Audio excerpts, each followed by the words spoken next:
Hello बच्चों, अब तक हमने पढ़ा था किस तरह से राम का पुष्पक यान शंभू को या शूद्र को ढूंढने के लिए जैसे ही दंडक वन की ओर उतरा या दंडक वन की तरफ मुड़ा या वहाँ पर उतरने के लिए लालायित हुआ, वैसे ही वन देवता अपनी सारी वन संपदा, अपने सारे वन जीवों को लेकर उनके स्वागत के लिए आन पड़े या आए।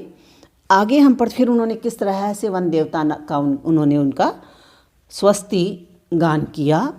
आगे है फिर अब हम पढ़ते हैं कि उभर आई राम की पदचाप, वेद मुखरित मौन अपने आप, वेद मुखरित मौन अपने आप, हृदय पर अंकित चरण की छाप, संतप्त धरती का मिटा संताप, जब हुई अनुकूलता आगत अतिथि की ज्ञात, कह उठे वन देवता अपने हृदय की बात।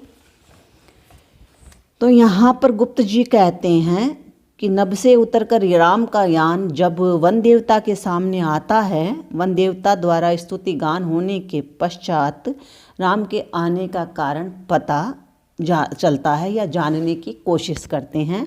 तो कवि कहते हैं कि नभ यान से उतरकर श्री राम के पैरों की चाप सुनाई देती है, अर्थात उनके आने की आवाज़ आती है। चारों तरफ वातावरण में ध्वनित सा मौन बिखर पड़ा है। कवि का यहाँ पर वेद मुखरित मौन अपने आप, जो मौन था वो अपने आप ही है, वो ध्वनिमय हो जाता है उनके पाँव की चाप से, आवाज़ से। हृदय पर अंकित चरण की छाप, संतप्त धरती का मिटा संताप। और कवि का कहने का मतलब ये है कि बिना कुछ राम के आगे बढ़े आ रहे सिर्फ पैरों की आवाज़ ही शब्दायमान है, उसके अलावा वातावरण में मौन यानी सन्नाटा पसरा हुआ है। जैसे ही राम के पैरों की छाप पृथ्वी के हृदय पर अंकित होती है, दुख से पीड़ित पृथ्वी के हृदय का संताप यानी दुख मिट जाता है।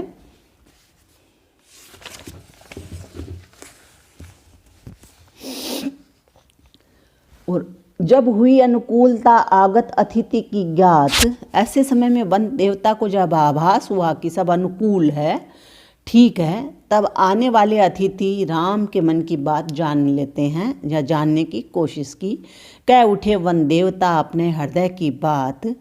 और यहाँ पर है वन देवता अपने हृदय की बात भी उनसे कह उठते हैं।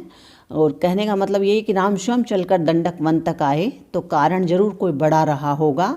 इस प्रश्न को लेकर वन देवता के मन में घोर अनिश्चिंतता थी, लेकिन परिस्थिति अनुकूल होने पर और आने का कारण जानने पर वे राम से कहते हैं। वो क्या कहते हैं वो यहाँ पर हम पढ़ेंगे आगे। वन देवता, यहाँ 14 वर्ष तक तुमने किया वनवास, तुम नहीं वन से अपरिचित है हमें विश्वास। उस समय तुम थे बटोही राज सत्ताहीन, किंतु अब तुम राजपद पर हो चुके आसीन। तुम अयोध्यापति बने रघुवंश के सिर मोर, स्वतः सब कुछ जानते हो हम कहें क्या और।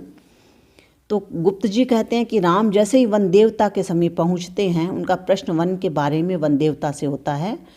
वन देवता राम को वनवास की याद दिलाकर कहते हैं कि हे राम, आपने यहाँ अर्थात दंडक वन में 14 वर्षों तक वनवास किया या वन में रहे, अर्थात इस वन में आपने निवास किया।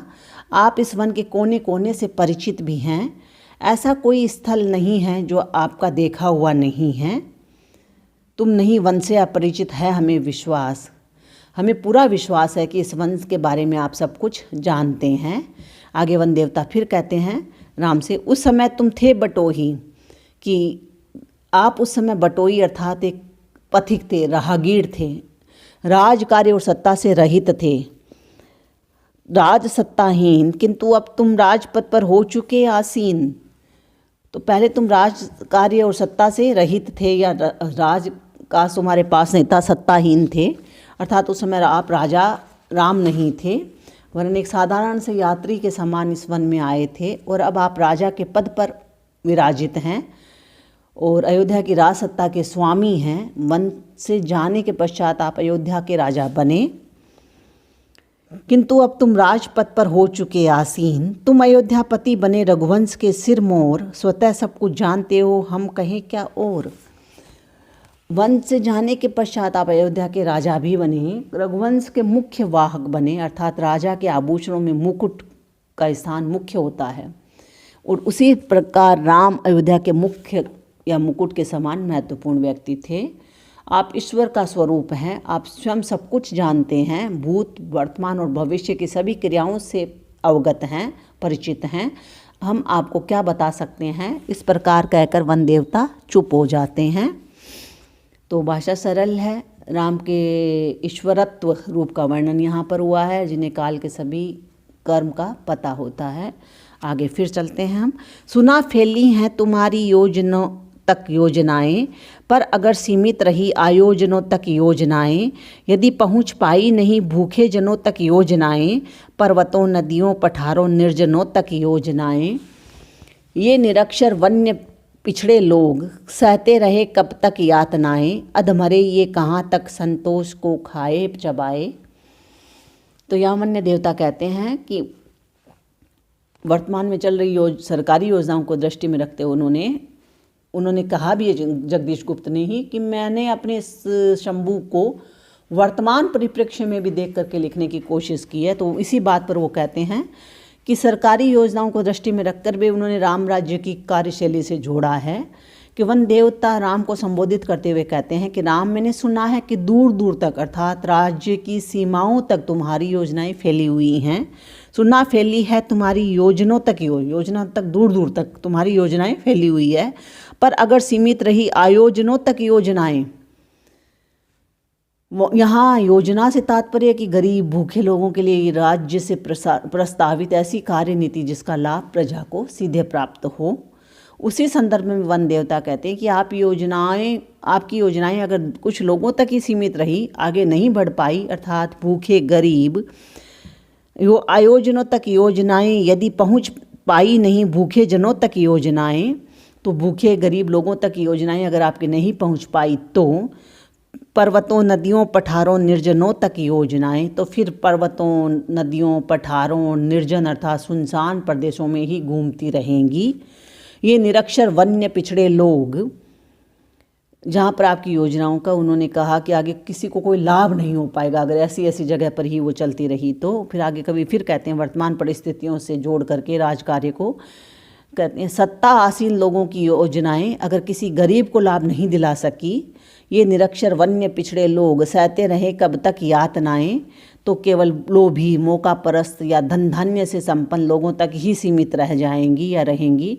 तो फिर ऐसी योजनाएं व्यर्थ हैं, बेकार हैं। तो अधमरे ये कहाँ तक संतोष को चबाए खाएं, जिसका कोई कुछ नहीं। आगे वे कहते हैं कि ये वन प्रदेश में रहने वाले पिछड़े अनपढ़, ये निरक्षर वन्य पिछड़े लोग सहते रहे कब तक यातनाएं। तो ये वन प्रदेश में रहने वाले पिछड़े अनपढ़ लोग कब तक यातनाएं या दुखों को आपत्तियों को सहन करते रहें। भूख और गरीबी से बेहाल लोग अधमरे ये कहाँ तक संतोष को खाएं चबाएं, तो पहले ही अधमरे हैं, कब तक ये धैर्य रखेंगे। यहाँ मन देवता का आक्षेप सीधे शासक पर है, जिसकी जिम्मेदारी है अपनी प्रजा का पूरा ख्याल रखे कि कोई भूख या गरीबी में उसके राज्य में न मरे। वन में रहने वाले हों या प्रदेश में रहने वाले हों, सबके लिए समान नीति क्रियान्वित होनी चाहिए। आगे वो फिर कहते हैं, क्यों करे वनपाल पशु की भांति अत्याचार, क्यों न मानव सा इन्हें मिलता रहे व्यवहार, क्यों सताने इन्हें आते हैं तुम्हारे भृत्य, क्यों न करते तुम इन्हें सद्भाव से कृत्य। इन्हें भी अपनत्व का साधन मिले, धन मिले या नहीं पर ईंधन मिले।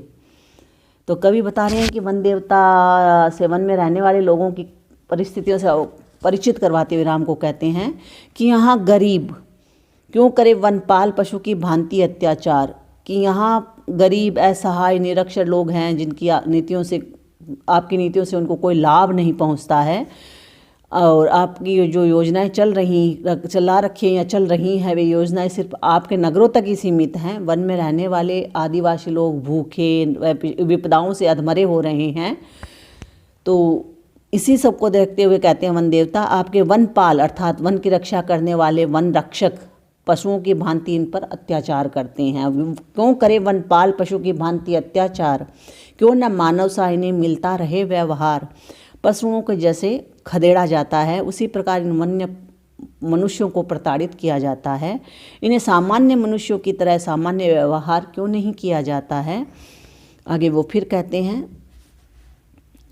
क्यों सताने इन्हें आते हैं तुम्हारे भृत्य, कि सभी आम मनुष्यों के जैसे इनका जीवन क्यों नहीं है, क्यों आपके भृत्य अर्थात सेवक, आपके जितने भी कह लीजिए चौकीदार, जितने भी आपके अंगरक्षक हैं, इनको हमेशा सताने के लिए यहाँ क्यों आते रहते हैं। अब क्यों न करते तुम इन्हें सद्भाव से कृतकृत्य, तो अब आप आए हो तो इन सब का कल्याण करके क्यों नहीं इन्हें कृतार्थ करते हैं या करें।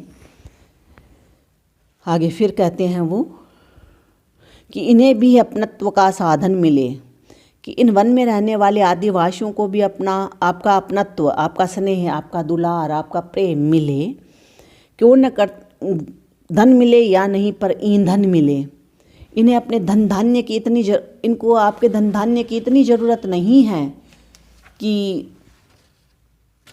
इनको आपका धन धान्य मिले या न मिले, परंतु बस इनका चूल्हा जलता रहे। ईंधन मिले का मतलब होता है चूल्हा जलता रहे, दोनों समय की भोजन व्यवस्था बनी रहे, बस इतना ही स्नेह आपसे इनको चाहिए। तो यहाँ भाषा शैली खड़ी बोली की है, राजा के कर्तव्यों एवं दायित्वों के बारे में यहाँ पर बताया गया है बच्चों। बाकी हम कल पढ़ेंगे।